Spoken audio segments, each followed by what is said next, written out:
Hi guys, എല്ലാവർക്കും സുഖമല്ലേ?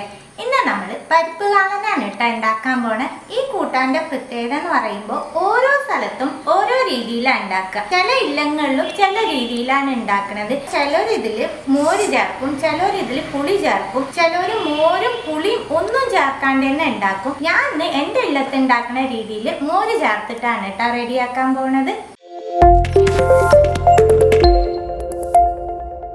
1/4 cup തോരപ്പരിപ്പ് എടുത്തിട്ടുണ്ട്. ഇത് വേവിക്കാനുള്ള വെള്ളം ഒഴിച്ച് 3 വിസിൽ വിട്ടെടുക്കാം.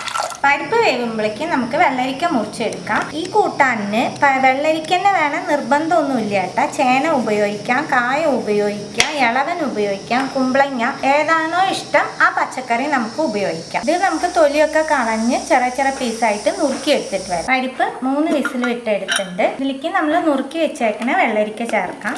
1/4 ടീസ്പൂൺ മഞ്ഞൾപ്പൊടി, 1/4 ടീസ്പൂൺ മുളക് പൊടി, കൂട്ടാൻ ആവശ്യമായിട്ടുള്ള ഉപ്പ്, കഷ്ണം വേവാനുള്ള വെള്ളം ചേർക്കുന്നുണ്ട്. ഒന്ന് മിക്സ് ചെയ്ത് കൊടുത്ത് 1 വിസിലും കൂടി വിട്ടെടുക്കാം. കുക്കറിലാണ് വേവിക്കണത്. നിങ്ങൾക്ക് ഇങ്ങനെ പാത്രത്തിൽ വേവിക്കണമെങ്കിലും വേവിക്കാട്ടോ. കുക്കറിൽ വേവിക്കുമ്പോൾ പെട്ടെന്നാവും, അതിന് വേണ്ടിയാണ്. കഷ്ണം വേവുമ്പോഴേക്കും നമുക്ക് 2 സാധനം വറുത്തെടുക്കാം. 1/2 ടീസ്പൂൺ കുരുമുളക്, കുരുമുളകിൻ്റെ കൂടെ 4 ചുവന്നമുളക് ചേർക്കുന്നുണ്ട്. എരിവിന് ഇത് മാത്രമേ ഉള്ളൂ. പിന്നെ നമ്മൾ കഷ്ണം വേവിക്കുമ്പോൾ കുറച്ച് മുളക് പൊടി ചേർത്തുണ്ട്. നിങ്ങൾക്ക് എരിവ് കൂടുതൽ വേണമെന്നുണ്ടെങ്കിൽ ഈ സമയത്ത് മുളക് കൂടുതൽ ചേർത്തോളൂ. നല്ലോണം വറുത്തെടുക്കാം. രണ്ടും വറുത്ത് കിട്ടിയിട്ട് മാറ്റി വെക്കുന്നുണ്ട്. 1/4 കപ്പ് ചിരകിയ നാളികേരം, 1/4 ടീസ്പൂൺ ചെറിയ ജീരകം, 1/4 ടീസ്പൂണിൽ കുറവ് മഞ്ഞൾപ്പൊടി. നമ്മൾ വറുത്ത് വെച്ചേക്കണ മുളകും കുരുമുളകും ചേർത്ത് നല്ല മഷി പോലെ അരച്ചെടുത്തിട്ട് വരാം. ആവശ്യത്തിന് വെള്ളം ചേർത്തോളൂ കേട്ടോ. നമ്മൾ വേവിച്ച് വെച്ചേക്കണ പരിപ്പും വെള്ളരിക്കും ഒരു ചട്ടിയിലേക്ക് ചേർക്കുന്നുണ്ട്. ഇതിലേക്ക് തന്നെ നമ്മൾ അരച്ച് വെച്ചേക്കണ അരപ്പ് ചേർത്ത് കൊടുക്കാം. ജാറ് കഴുകി ആ വെള്ളം ചേർക്കുന്നുണ്ട്. അരപ്പ് ചേർത്തതിന് ശേഷം 1 മിനിറ്റ് കൂട്ടാൻ നല്ലോണം തിളയ്ക്കണം കേട്ടോ. അരപ്പ് ചേർത്ത് നല്ലോണം തിളച്ചു. ഈ സമയത്ത് നമ്മൾ ഇതിലേക്ക് കറിവേപ്പില ഇട്ട് കൊടുക്കും. കൂട്ടാനിലേക്ക് വറുത്തിടുമ്പോൾ നമ്മൾ കറിവേപ്പില ചേർക്കില്ല, ഈ സമയത്താണ് ചേർക്കുക. ഇനി ഫ്ലെയിം ഓഫ് ആക്കിയിട്ട് ഇതിലേക്ക് നല്ല പുളിയുള്ള മോര് ചേർത്ത് കൊടുക്കാം.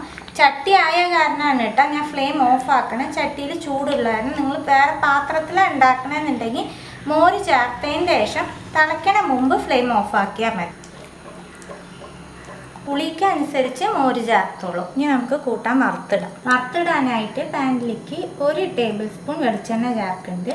ഈ കൂട്ടാൻ വറുത്തിടുന്നതിൽ ഒരു പ്രത്യേകത ഉണ്ട് കേട്ടോ. വെളിച്ചെണ്ണയുടെ കൂടെ 1/2 ടീസ്പൂൺ നെയ്യും കൂടി ചേർത്തിട്ടാണ് കൂട്ടാൻ വറുത്തിടുക. 1/2 ടീസ്പൂൺ കടുക് പൊട്ടിക്കഴിഞ്ഞിട്ട് 1/4 ടീസ്പൂൺ ഉലുവ, 1/2 ടീസ്പൂൺ ചെറിയ ജീരകം, 3 ചുവന്നമുളക്. ഇനി നമുക്കിത് കൂട്ടാനിലേക്ക് ഒഴിക്കാം. ഇത്രയേ ഉള്ളൂ കേട്ടോ. സിമ്പിളായിട്ട് റെഡിയാക്കാൻ പറ്റണ പരിപ്പ് കാളനാണ്. നല്ല സ്വാദുള്ള ഒരു കൂട്ടാനാവും. ട്രൈ ചെയ്ത് നോക്കാത്തവരുണ്ടെങ്കിൽ തീർച്ചയായിട്ടും ട്രൈ ചെയ്ത് നോക്കുക. ട്രൈ ചെയ്ത് നിങ്ങളുടെ ഫീഡ്ബാക്കൊക്കെ അറിയിക്കുക. പുതിയൊരു റെസിപ്പി ആയിട്ട് അടുത്ത വീഡിയോയിൽ കാണാം. See you. Bye.